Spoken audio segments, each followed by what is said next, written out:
नमस्कार दोस्तों, स्वागत है आपका गब्बर में। कापी के बंडल ले जाने से शिक्षकों को मिली मुक्ति। दोस्तों, राजकीय हाई स्कूल मांगांव वाराणसी के शिक्षक धर्मेंद्र कुमार की मुजफ्फरनगर में हुई हत्या के विरोध में बीच में शिक्षकों ने कापी के बंडल पहुंचाने की ड्यूटी से मुक्ति दे दी गई है। यूपी बोर्ड के सचिव दिव्यकांत शुक्ला ने कहा कि मंगलवार को सभी जिला विद्यालय निरीक्षकों को भेजे गए पत्र में निर्देशित किया गया है कि प्रदेश के सभी 259 मूल्यांकन केंद्रों पर जांची जा चुकी उत्तर पुस्तिकाओं के बंडल को क्षेत्रीय कार्यालयों को भेजने के लिए शिक्षकों की ड्यूटी न लगाई जाए। इसके लिए केवल 76 कर्मचारियों की ही ड्यूटी लगाई जाए। हाई स्कूल और इंटरमीडिएट की कापियां वाराणसी से लेकर मुजफ्फरनगर पहुंचे शिक्षक धर्मेंद्र कुमार की सिपाही ने हत्या कर दी थी। शिक्षक संगठन कापियां पहुंचाने को शिक्षकों की ड्यूटी नहीं लगाने की मांग कर रहे थे। इसी के मद्देनज़र सचिव ने एक से दूसरे ज़िले में उत्तर पुस्तिका पहुंचाने के लिए शिक्षकों की ड्यूटी नहीं लगाए जाने के निर्देश दिए हैं। निदेशक की अपील और समय से पूरा होगा मूल्यांकन।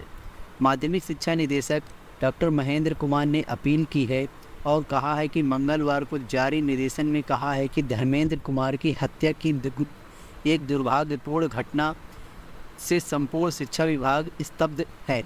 निदेशक ने कहा कि शिक्षकों के अपील की है कि सभी शिक्षक विद्यार्थियों के हित में मूल्यांकन कार्य को सुचारू रूप से आगे बढ़ाते हुए 31 मार्च तक पूरा करने में सहयोग करें। हाई स्कूल गणित में मुफ्त में मिलेगी सभी को 2 नंबर। पेपर सीरीज आईए के प्रश्न 4 कोर्स से बाहर का था। प्रश्न 17 के चारों विकल्प गलत थे।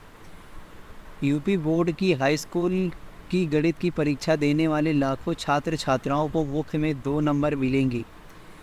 27 फरवरी को सुबह की पाली में आयोजित हाई स्कूल की गणित की परीक्षा के पेपर सीरीज आईए में प्रश्न संख्या 4 पाठ्यक्रम से बाहर का था।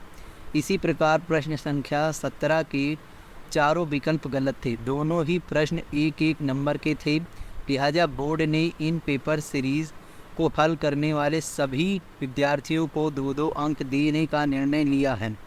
वहीं दूसरी ओर पेपर सीरीज आईबी के प्रश्न संख्या 5 में से 1 से अधिक विकल्प सही होने पर इस सीरीज को भी हल करने वाले सभी विद्यार्थियों को 1-1 नंबर मिलेंगे। बोर्ड की ओर से मूल्यांकन कर रहे शिक्षकों को इन सभी प्रश्नों के लिए सभी विद्यार्थियों को समान रूप से नंबर देने के निर्देश दिए गए हैं। हाई स्कूल गणित में 20,93,548 छात्र छात्राएँ पंजीकृत थे। पिछले वर्षों के पेपर से कम गलती। बोर्ड परीक्षा में प्रश्न पत्रों की पिछले सालों की तुलना में कम गलती थी। इस बार हाई स्कूल गणित की एक ही सीरीज में 2 और एक सीरीज में 1 प्रश्न पत्र पाठ्यक्रम से बाहर का था। पूर्व के वर्षों में कई वर्षों तक इसी प्रकार की गलतियां मिलती थी। इस बार अनुभवी शिक्षकों से पेपर बनवाने और मॉडरेशन कराने के कारण सुधार देखने को मिला है। अप्रैल के अंत तक घोषित होने की उम्मीद है। परिणाम। यूपी बोर्ड की हाई स्कूल और इंटरमीडिएट परीक्षा का परिणाम अप्रैल अंत तक घोषित होने की तैयारी है।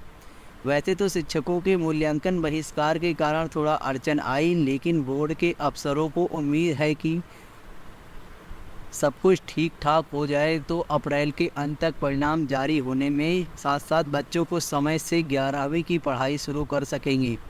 दोस्तों, शिक्षा जगत से जुड़ी खबरों को पाने के लिए आप हमारे चैनल को सब्सक्राइब कीजिएगा, क्योंकि शिक्षा जगत से जुड़ी हर एक खबर हम आपके लिए लेकर आते हैं। दोस्तों, मिलते हैं किसी नई खबर के साथ। तब तक के लिए नमस्कार।